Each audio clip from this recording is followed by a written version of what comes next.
पहला आपका विधानसभा का सत्र था मैम, काफ़ी अच्छे वाक्य भी आपके प्रयोग किए। कैसा एक्सपीरियंस रहा? क्या कुछ सीखने को मिला इससे?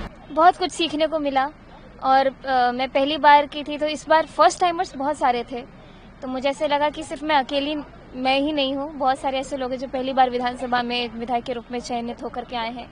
सब लोगों ने साथ दिया और जनता के मुद्दे को सीधे सदन में उनके बोलते ही मैं अगले दिन उस सवाल को उठा देती थी। तो मुझे लगता है मेरे क्षेत्र की जनता ने मुझे बहुत आशीर्वाद दिया है और बहुत संतुष्ट और बहुत प्रसन्न है सब, और सभी के मुद्दों को ज़रूर आगे कार्रवाई करके मैं उनके लिए पूरा करूंगी। एक नर्वसनेस तो जाहिर सी बात है कि पहली बार आ रही होंगी तो रही हुई है, लेकिन कोई ऐसे नेता ज़रूर होंगे जो आपको मदद कर रहे होंगे, बता रहे होंगे कि जाना इस तरीके से काम करना है। सभी लोगों ने मेरी बहुत मदद की, लेकिन मैं खासकर यहाँ पे धन्यवाद देना चाहूँगी हमारे माननीय मंत्री जी श्री नित्यानंद राय जी को, जिन्होंने अपनी बेटी की तरह देखभाल किया है, मुझे सिखाया है, और उन्हीं के आशीर्वाद से मैं विधानसभा में इस तरीके से पार्टिसिपेट कर पा रही हूँ। जैसे आप की गाने अच्छे होते हैं, उसी तरीके से आपने एक महाभारत का जिक्र किया, उसके बाद वो काफ़ी वायरल हुआ। धृतराष्ट्र कह रही थी, दुर्योधन कह रही थी, तो क्या वो उस संकेत के बारे में कुछ बोलना चाहिएगा?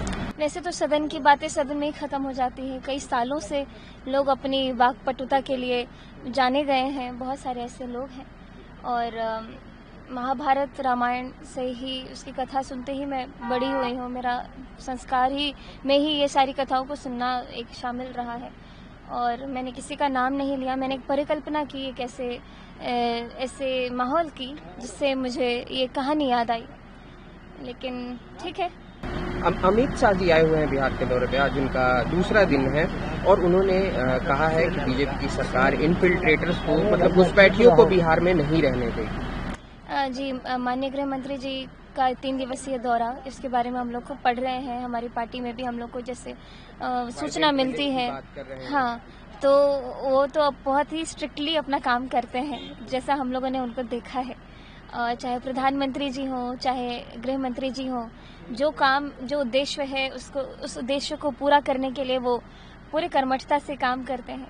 तो बस देखते हैं आगे कैसे। इस पूरे सदन के समय में एक मुद्दा बना रहा महिला सुरक्षा, आप इसके बारे में क्या कहना है? सभी लोगों ने अपनी अपनी बातें कही, और सदन जितने टाइम चला उतने में जो घटनाएं जहाँ हुई, सभी चीज़ों को सदन में डिस्कस किया गया। माननीय हमारे मंत्री जी ने भी काफ़ी कुछ इस पे बोला। तो ये सब तो प्रक्रियाधीन चीज़ें हो रही हैं, और हमारी जो सरकार है, और मैं सम्राट चौधरी जी की बात करूं तो किसी भी जो आरोपी है उसको बख्शा नहीं जाएगा और किसी निर्दोष को फंसाया नहीं जाएगा।